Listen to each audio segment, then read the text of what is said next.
તો આજની વાત છે દીપકના આશ્વાસનની. હવે આ ખાલી એક વાર્તા નથી. આ તો હિંમત, સમર્પણ અને આપણા નાના નાના પ્રયત્નોમાં કેટલી તાકાત છુપાયેલી છે એની એક પ્રેરણા છે. ચાલો આ સુંદર વાતમાં ઊંડા ઉતરીએ. વિચારો તો ખરા, જ્યારે સામે મુશ્કેલીઓનો પહાડ ઊભો હોય, ચારે બાજુ અંધારો જ અંધારો લાગે, ત્યારે એમ થાય કે આપણો એક નાનકડો પ્રયત્ન શું કરી લેશે, ખરું ને? આવો સવાલ આપણા બધાના મનમાં ક્યારેક તો આવે છે, પણ આ વાર્તા છે ને એનો બહુ જ સરસ જવાબ આપે છે.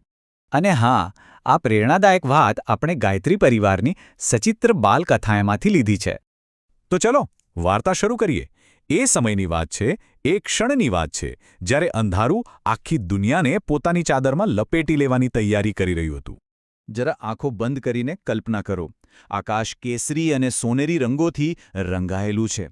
દિવસના રાજા ભગવાન સૂર્ય ધીમે ધીમે ક્ષિતિજની પેલે પાર જઈ રહ્યા છે. અને જેમ જેમ એ જાય છે એમ એમ રાતનું ઘનઘોર અંધારું જાણે પૃથ્વીને ગળી જવા માટે આગળ વધી રહ્યું છે.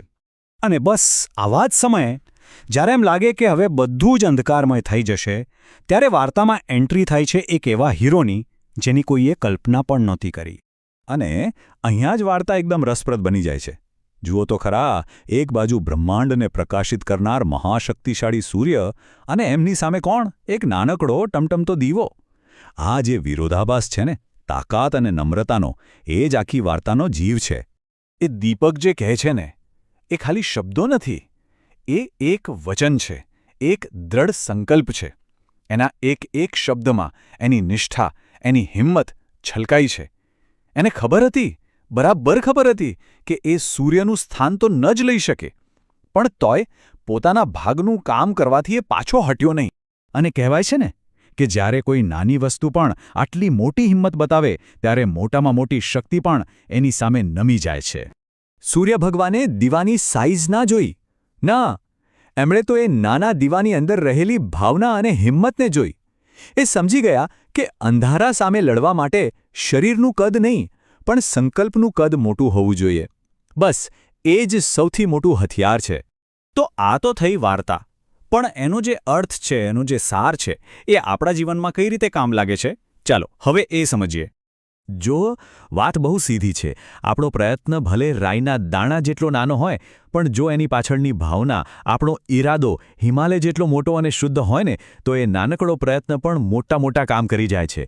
એટલે મહત્વ કામ કેટલું મોટું છે એનું નથી, પણ એની પાછળની ભાવના કેટલી મોટી છે એનું છે. ઓકે, તો આ તો થઈ એક વ્યક્તિની વાત. પણ જ્યારે આવા નાના નાના પ્રયત્નો ભેગા થાય, ત્યારે શું થાય? ચાલો જોઈએ કે આ જ વિચાર કઈ રીતે એક મોટા પરિવર્તનનું કારણ બને છે.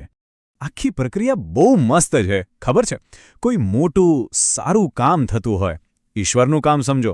એમાં આપણે પૂરી નિષ્ઠાથી આપણો સાવ નાનકડો હિસ્સો આપીએ. અને પછી આવા અસંખ્ય નાના હિસ્સા ભેગા મળીને ઇતિહાસ રચી દે છે. એક એવું કામ જે સદીઓ સુધી, પેઢીઓ સુધી લોકો યાદ રાખે. અને આ કોઈ કાલ્પનિક વાત નથી, આ તો સનાતન સત્ય છે.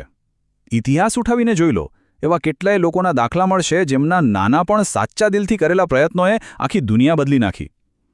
યાદ રાખજો, દરેક મોટી ક્રાંતિની શરૂઆત આવા જ કોઈક નાના દીવાથી થઈ હોય છે. તો આખી વાતનો સાર શું? બસ એટલો જ કે ક્યારેય પણ પોતાના પ્રયત્નોને નાના ન સમજવા. જો ઈરાદો સાચો હોય, ભાવના શુદ્ધ હોય, તો અંધારાને દૂર કરવા માટે પ્રગટાવેલી એક નાનકડી જ્યોત પણ પૂજનીય છે, વંદનીય છે. તો છેલ્લો સવાલ એ જ છે કે આપણે સૌ પોતપોતાનો દીવો ક્યારે પ્રગટાવીશું?